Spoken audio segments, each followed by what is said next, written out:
Thank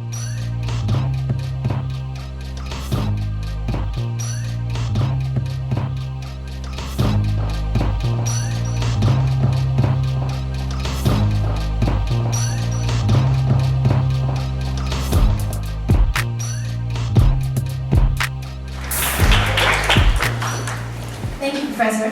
Good afternoon, judges, fellow professors, members of the audience, and my fellow speakers. My name is Naseelah Ally. Did you know, as of 2013, approximately 41 million immigrants resided in the U.S., making up 13% of the country's total population? Refugees are a part of that makeup. The goal of this speech is to inform you, the audience, about the Syrian refugee crisis, which is an immense migration movement to escape the deadly Syrian war. According to International Migration by Khalid Koser, refugees, a type of immigrant, are people who have been forced to leave their own country for another because of war, persecution, or for environmental reasons. This present-day event affects not only the youth, the audience, but the entire world. It is an unfortunate occurrence in which innocent people, and most importantly, children, have suffered for no reason.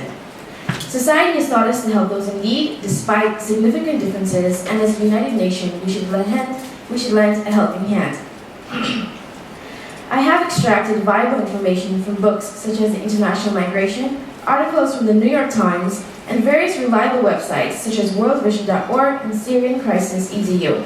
The information gathered and statistics retrieved are truly astounding. First, I will be elaborating on what caused such a massive migration. Secondly, how these people are treated after becoming refugees in foreign countries. And thirdly, the quality of life after the migration.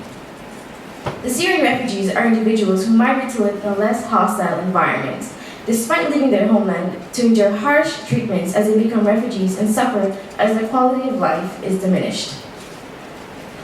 The Syrian civil unrest has caused one of the largest migration movements within a short span of time, displacing millions of people and causing them to endure horrendous obstacles. What caused the migration? Syria, a Middle Eastern country, has been crippled by a brutal war since March 2011, caused by the clashes between the government and the rebel forces who want them out. According to the United Nations High Commissioner for Refugees, an estimated 12 million Syrians have fled their homes since the outbreak of the civil war, taking refuge in neighboring countries or within Syria itself. Within 4 years, 4 million people have fled to Syria's neighboring countries, while 7.5 million are internally displaced within Syria. Neighboring countries include Turkey, Lebanon, Iraq, and Jordan. And increasing numbers of refugees are intending to reach Europe. Out of the 480,000 people who have arrived to Europe by sea in 2015, 54% of them come from Syria.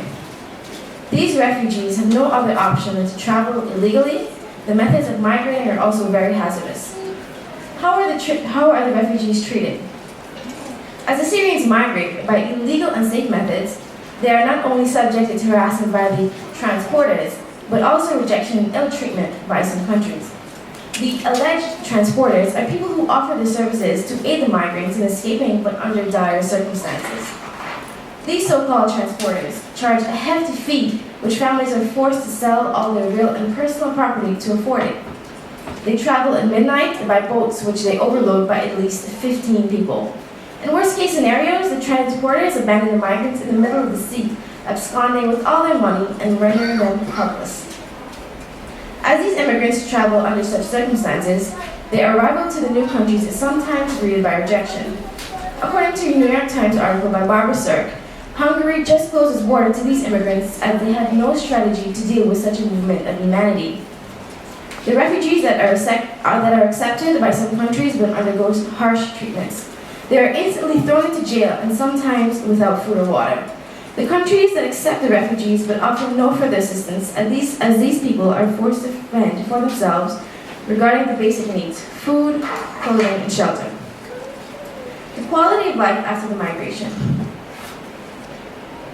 The quality of life of these immigrants after migrating from Syria has greatly diminished as they are subject to unavoidable factors. These refugees with no money or property are forced to restart their lives from scratch. They have no homes or basic necessities. In most cases, they end up living in poverty. They struggle to provide basic necessities due to lack of employment, and sometimes most of these Syrian refugees are uneducated, which results in the inability to send their children to school. They suffer from long-term effects of the war. They cannot return to their homeland. They're away from their relatives or deceased relatives because of the war, and they suffer from post-traumatic stress. Subsequently, the Syrian refugee crisis is caused by the civil unrest that began in 2011. This has caused the displacement of 12 million people, with 4 million migrating, seeking refuge in neighboring countries as well as Europe. They have migrated under terrible conditions and taken advantage of by the transporters. They face harassment and rejection by some countries, and their quality of life is greatly diminished as they have no assets to start over. They also end up living in poverty, and they suffer from post-traumatic stress from the war. The Syrian refugees endure all the obstacles a person can possibly endure, but they migrate for one specific reason: to be safe, to protect themselves and families from being subject to the war, and to have a non-violent surrounding for their children. It is unfortunate that families have to experience such distress just to live in peace. Although the war does not affect us physically, however, it still affects innocent people every single day. Society has taught us to help others despite race, religion, or nationality, and humanity has taught us to care. So why don't we?